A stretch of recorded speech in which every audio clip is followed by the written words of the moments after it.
भूतिया जौनपुर किले की पूरी विस्तारित कहानी। जौनपुर का किला, जिसे स्थानीय लोग भूतिया किला कहते हैं, केवल एक ऐतिहासिक स्थल नहीं है बल्कि डर और रहस्य की एक ऐसी जगह है जिसने सदियों से लोगों के दिलों में भय पैदा किया है। ये किला राजा शिवेंद्र सिंह का मुख्य निवास था और उसकी रानी विद्या देवी अपनी अद्भुत सुंदरता और बुद्धिमत्ता के लिए प्रसिद्ध थी। लेकिन यही प्रसिद्धि और प्यार उनकी बर्बादी का कारण बन गया।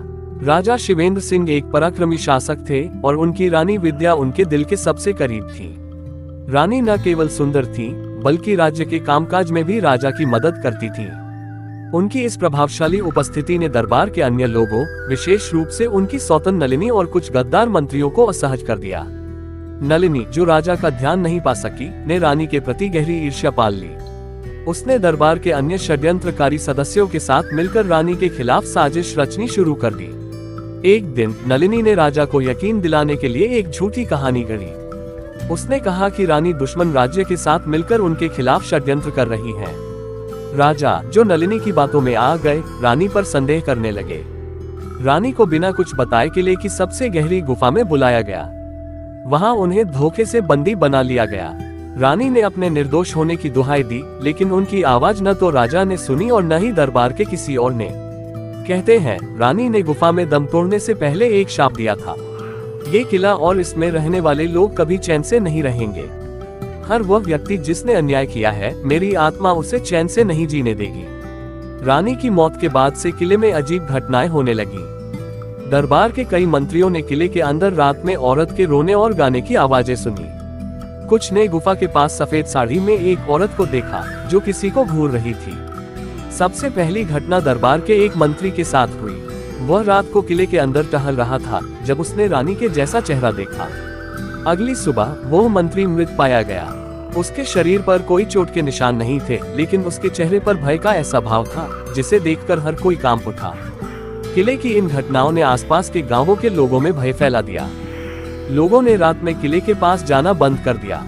कुछ पुजारियों ने वहां जाकर आत्मा की शांति के लिए अनुष्ठान किया, लेकिन उनमें से कई पुजारी या तो लापता हो गए या मानसिक रूप से अस्थिर होकर लौटे।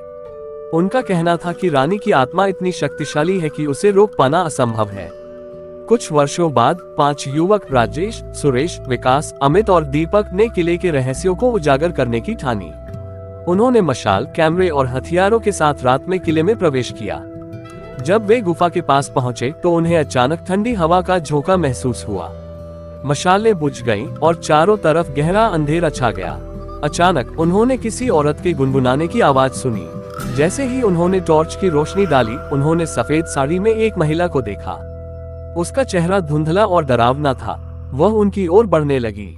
सभी युवक वहां से भागने लगे, लेकिन राजेश गुफा के अंदर कहीं खो गया। बाकी युवक किसी तरह जान बचाकर गांव लौटे, लेकिन राजेश का कोई अता पता नहीं था। अगले दिन गांव वालों ने गुफा में राजेश की लाश पाई। उसका चेहरा डर से विकृत था और उसके शरीर पर अजीब चोटों के निशान थे। इस घटना के बाद किले को पूरी तरह से बंद कर दिया गया। सरकार ने इसे एक संरक्षित स्मारक घोषित कर दिया, लेकिन लोगों ने वहां जाना पूरी तरह बंद कर दिया। आज भी जौनपुर का किला डर और रहस्य का केंद्र है। कई साहसी लोग किले की सच्चाई जानने की कोशिश करते हैं, लेकिन उनमें से कोई भी ज्यादा देर वहां नहीं टिक पाता। कुछ शोधकर्ताओं ने दावा किया है कि किले के अंदर गुफा के पास से असामान्य ऊर्जा के संकेत मिलते हैं। यह ऊर्जा इतनी प्रबल है कि वहां जाना किसी के लिए भी सुरक्षित नहीं। लोगों का मानना है कि रानी की आत्मा को तभी शांति मिलेगी जब किले में हुए अन्याय का सच सामने आएगा। लेकिन किले की रहस्यमयी ताकतों के आगे किसी की हिम्मत नहीं होती। क्या आप इस किले के रहस्यों को सुझाने की हिम्मत करेंगे?